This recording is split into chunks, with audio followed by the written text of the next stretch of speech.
BPL এ বিতর্কিত umpiring এর শিকার হলো নোয়াখালী এক্সপ্রেস। ডিআরএস এর অদ্ভুত এক প্রতিফলন দেখলো সবাই, যা দেখে চমকে যান খোদ ফিল্ড আম্পায়ার। মাঠে দাঁড়িয়ে থেকে হতাশা ঝাড়েন পাকিস্তানি ব্যাটার হায়দার আলী, বিপরীতে উল্লাসে মেতে ওঠে সিলেট টাইটান্সের ক্রিকেটাররা।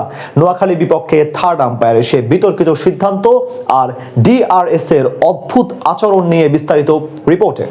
বিপিএল মাঠে গড়াবে আর সেখানে বিতর্ক থাকবে না, এটা ভাবাও যেন এক প্রকার অপরাধ। টুর্নামেন্টের দ্বিতীয় দিনই দেখা গেল অদ্ভুত কাণ্ড। এবার প্রশ্নবিদ্ধ আম্পায়ারিং এর শিকার হলেন নোয়াখালী এক্সপ্রেসের ব্যাটার হায়দার আলী, যেটা দেখে চমকে যান সবাই। অনেকেই আঙ্গুল তুলছেন থার্ড আম্পায়ারের দিকে, অনেকে আবার মনে করছেন এটি ছিল প্রযুক্তির ভুল। সব মিলিয়ে এখন যেন এক হযবরল অবস্থা। গতকাল দুই বিদেশি নিয়ে খেলা চট্টগ্রামের বিপক্ষে পুরোপুরি ধরাশায়ী হয়েছিল নোয়াখালী এক্সপ্রেস। সেই ঘুরে দাঁড়ানোর মিশনে আজ মাঠে নামে হোম টিম সিলেট টাইটান্সের বিপক্ষে। গুরুত্বপূর্ণ ম্যাচে এই দিন আগে ব্যাট করতে নেমে মোহাম্মদ আমির এবং খালেদ আহমেদের বোলিং তোপে পড়ে এক প্রকার দিশেহারা হয়ে যায় তাদের টপ অর্ডারের ব্যাটসম্যানরা। ইনিংসের প্রথম বলেই বিদায় নেন তরুণ মাঝ সাদাকাত হাবিবুর রহমান সোহানও টিকতে পারেননি বেশিক্ষণ। দলের এমন বিপর্যয়ে হাল ধরতে আসেন পাকিস্তানি ব্যাটার হায়দার আলী, আর তার বিপক্ষেই ঘটে সেই বিতর্কিত ঘটনা, যা নিয়ে এখন হচ্ছে সব মহলে আলোচনা।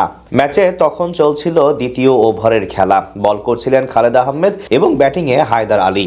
সেখানে তার করা গুড লেন্থে পিচ করা ডেলিভারি কিছুটা ভেতরে এসে ডিফেন্স করতে গেলে বলের লাইন মিস করেন ব্যাটার। সাথে সাথে জোরালো আবেদন করলেও সেখানে নট আউটের ডিসিশন দেন ফিল্ড আম্পায়ার। এরপর কিছুক্ষণ ভেবে কিপারের কথায় একেবারে শেষ মুহূর্তে রিভিউ নেন সিলেটের অধিনায়ক মেহেদী হাসান মিরাজ। এরপর রিপ্লেতে খালি চোখে মনে হচ্ছিল বল লেগ স্ট্যাম্প মিস করবে অথবা আম্পায়ার্স কল থাকবে, কিন্তু অবাক করার বিষয় হলো হঠাৎ করে বল হালকা নিচু হয়ে যায় এবং ডিআরএস এ দেখায় বল 50% বেশি স্ট্যাম্পের ভেতরে, অথচ প্রথম ধাপে মনে হচ্ছিল সেটি স্ট্যাম্প মিস করবে। এটি দেখে কিছু সময় অবাক হয়ে থাকেন নোয়াখালীর ব্যাটার হায়দার আলী। এমনকি বিষয়টি নিয়ে আম্পায়ারের কাছেও প্রতিবাদ জানান। পরবর্তীতে ফিল্ড আম্পায়ার পুনরায় চেক করে একই দৃশ্য দেখার পর আনুষ্ঠানিকভাবে আউটের ঘোষণা দেন। যদিও এখন অনেকেই বলছেন এটি ডিআরএস এর ভুল ছিল, আবার অনেকে মনে করছেন এটি সঠিক ছিল। এই নিয়ে চর্চা হচ্ছে সবার মাঝে। ক্রিকেটে অবশ্য এমন ঘটনা নিত্য নতুন কিছু নয়।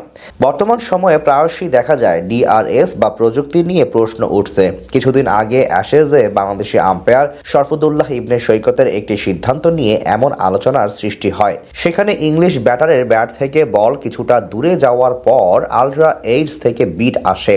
পরবর্তীতে সেটি তিনি আউটের ঘোষণা দিলে চটে যায় ইংলিশ দর্শকরা। তেমনি আজ দেখা গেল নোয়াখালীর ম্যাচে। এদিকে প্রথম দিকে একের পর এক উইকেট হারালেও মাঝে অবশ্য মাহিদুল ইসলাম অঙ্কন এবং জাকের আলী অনেক মিলে হাল ধরেন নোয়াখালী এক্সপ্রেসের। তাদের ব্যাটে ভর করে লড়াকু পুঁজি পেয়েছিল ফ্র্যাঞ্চাইজিটি।